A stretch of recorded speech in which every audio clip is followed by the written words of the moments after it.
Donc, je suis agriculteur sur la commune de Gardères, producteur de canard gras en vente directe, et ensuite on fait de la culture de maïs et de soja. La CUMA, elle est composée d'environ une trentaine d'adhérents actifs. Elle a été créée en 1975.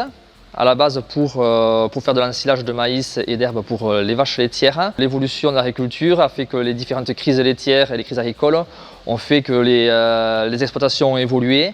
Elle s'est tournée bien sûr sur une culture plus maïs et culture autre avec des céréales à paille et du soja. Et donc bien sûr les outils de la CUMA aussi ont suivi les activités agricoles du secteur. Salariés de la CUMA avec une exploitation à côté, donc salariés et adhérents.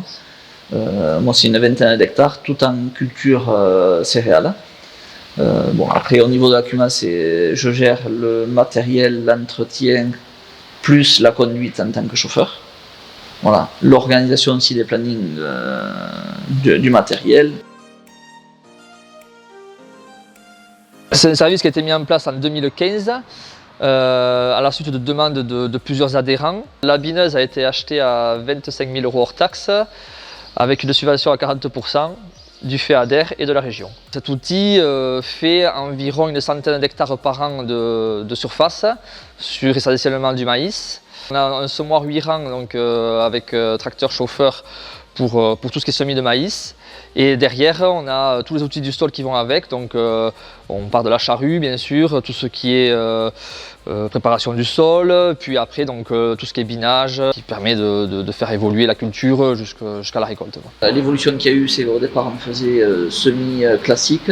On a équipé le tracteur d'un guidage RTK pour repasser exactement au même endroit pour éviter le piétinement sur les cultures. Et la bineuse en parallèle est elle aussi équipée d'une interface de guidage. Donc guidage par caméra pour les cultures basses et guidage par palper pour les cultures hautes.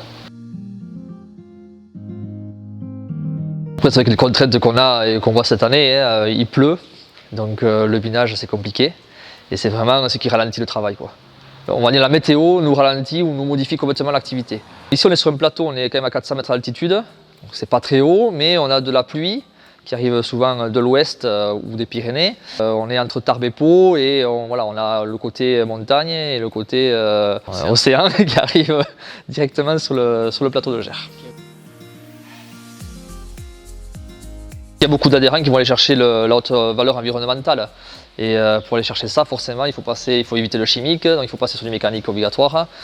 Et donc des outils comme ça vont tourner de plus en plus, quoi. Le disait Brice par rapport au climat qu'on a ici, c'est on sème la culture et ça peut nous arriver de prendre 50 mm sur une nuit, voire même 100, comme zéro. Et c'est pour justement aérer ces sols pour qu'ils ne soient pas asphyxiés et éviter aussi tout cet tassement là sur l'été.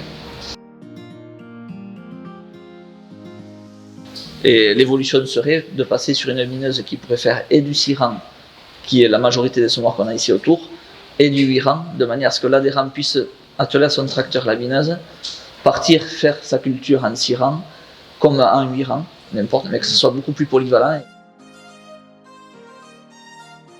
Le groupe tracteur, là, nous, on se voit avant les semis, déjà, donc on met en place un peu par rapport aux terres, par rapport aux indices de précocité des céréales de chaque adhérent. On se retrouve une fois avant le départ des semis, une fois souvent pendant ou le matin avant de démarrer. Et après, on va faire un point là, courant juin pour voir qu'est-ce qui s'est passé, qu'est-ce qui a été bien, moins bien, qu'est-ce qu'on met en place l'année prochaine pour faire évoluer les choses.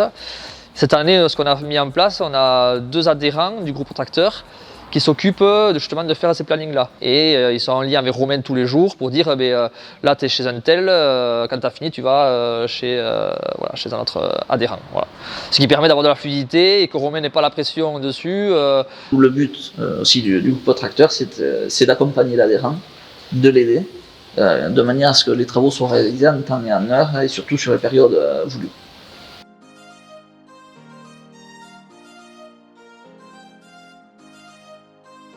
Le premier conseil, c'est écouter l'adhérent, qu'est-ce qu'il veut déjà.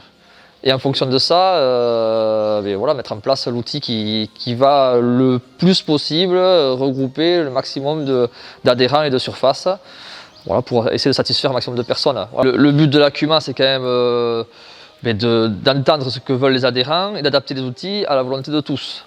Donc c'est vrai que le but, ça va être quand même d'aller chercher un outil le plus polyvalent possible, qu'un maximum de personnes puissent l'utiliser et travailler et s'en servir, quoi. Donc, et ça va réduire les coûts pour tout le monde et finalement le service il sera bien présent, quoi. C'est beaucoup de communication très adhérente, c'est se réunir quand même assez souvent. Ouais. C'est de discuter ensemble, de voir les évolutions aussi au niveau du temps, matériel et technologie. On a pris le parti de mettre la technologie en place justement pour avancer, pour simplifier, pour les chauffeurs qui sont là aussi, c'est un confort et c'est un attrait.